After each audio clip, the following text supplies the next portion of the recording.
அஸ்ஸலாமு அலைக்கும் வரஹ்மத்துல்லாஹி வபரகாத்துஹு. புனித நோன்பின் நன்மை.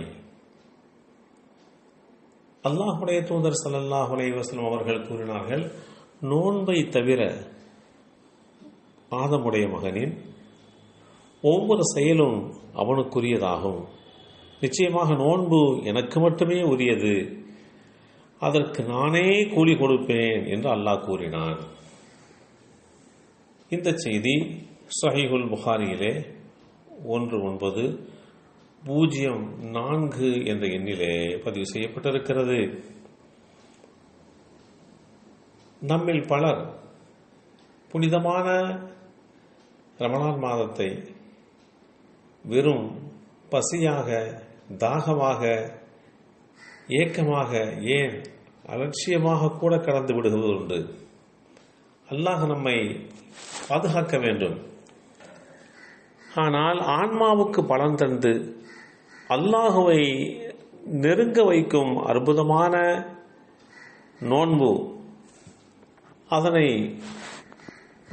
ஒரு பயனாளியின் பார்வையில் பல்வேறு கோணங்களிலே பார்க்க முடியும்.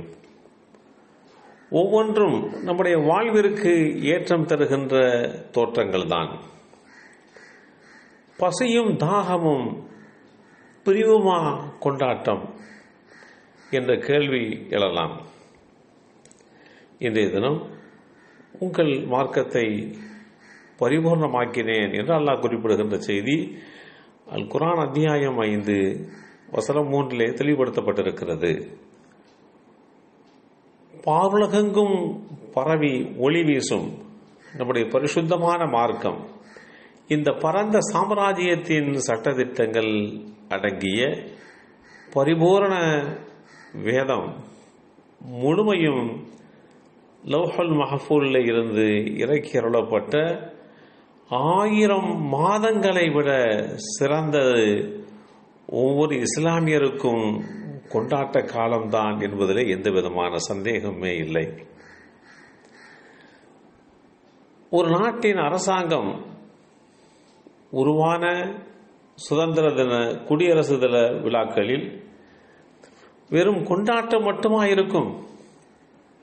அத்துடன் அந்நிய நாட்டு அதிபதிகளின் முன்னிலையிலே நம் நாட்டு இராணுவ பலத்தை உணர்த்துவதற்கு வீரர்களுடைய அணிவகுப்பு, இராணுவ பயிற்சிகளின் கண்காட்சிகள் இடம்பெறுகிறது.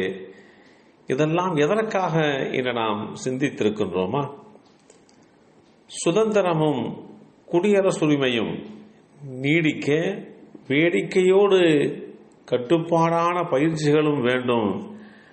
நம் வலிமையும் இந்த தருணத்திலே வெளிப்படுத்த வேண்டும். அதேபோன்று பாதுகாப்பு கலை கற்றுத்தருகின்ற எத்தனையோ கல்வி நிலையங்கள் உலகத்தில் இருக்கின்றன. அவற்றில் ஆபத்துக்கான சூழ்நிலைகளை செயற்கையாக ஏற்படுத்தி அதை சமாளிக்கும் முறையை கற்றுத்தருவார்கள்.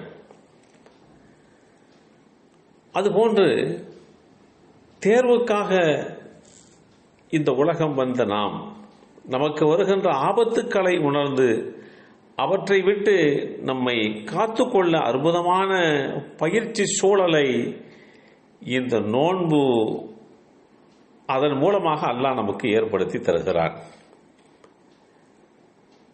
வெளிரங்கமான எதிரியாக இருக்கக்கூடிய ஷைத்தான் உள்ளிருந்து வழிகெடுக்கும் ஆன்மா ஆகிய இந்த 2 எதிரிகளை விட்டு தடுத்து காப்பதற்காக கட்டுப்பாடு, பொறுமை, சகிப்புத்தன்மை ஆகிய நற்பண்புகள் இந்த நோன்பின் மூலம் பயிற்றுவிக்கப்படுகிறது.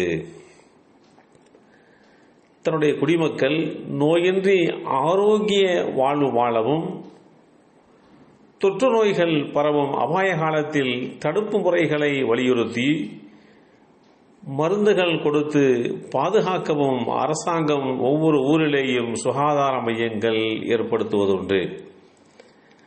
நோன்பு ஒட்டுமொத்த மனித குலத்திற்கும் ஆண்டுக்கு ஒரு முறை ஆரோக்கியம் வழங்க அல்லாஹ் ஏற்பாடு செய்து கொடுத்திருக்கக்கூடிய மிகச்சிறந்த ஒரு சுகாதார மையமாகத்தான் பார்க்கப்படுகிறது. உணவை அரைத்து அரைத்து களைத்து போன நம்முடைய ஜீரண மண்டலம் நோன்பினால் புத்துயிரடைகிறது. புற்றுநோய் செல்கள் தானாக அழிந்து போக நோன்பு மிகப்பெரிய காரணமாக அமைகிறது. இப்படி எத்தனையோ ஆரோக்கிய சூழ்நிலைகளை இந்த நோன்பு நமக்கு ஏற்படுத்தி கொடுக்கிறது. இதுவெல்லாம் வெளிப்படையாக உண்டானது. ஆனால் உள்ரங்கத்திலே அதற்குண்டான கூலி அல்லாஹுவால் வழங்கப்படுகிறது. எல்லாம் வல்ல அல்லாஹு தாலா நம்முடைய நோன்புகளை அங்கீகரித்து நிரப்பமான கூலியையும் நல்ல ஆரோக்கியத்தையும் வழங்கி அருள் புரிவானாக. அஸ்ஸலாமு அலைக்கும் வரஹ்மத்துல்லாஹி வபரகாத்துஹு.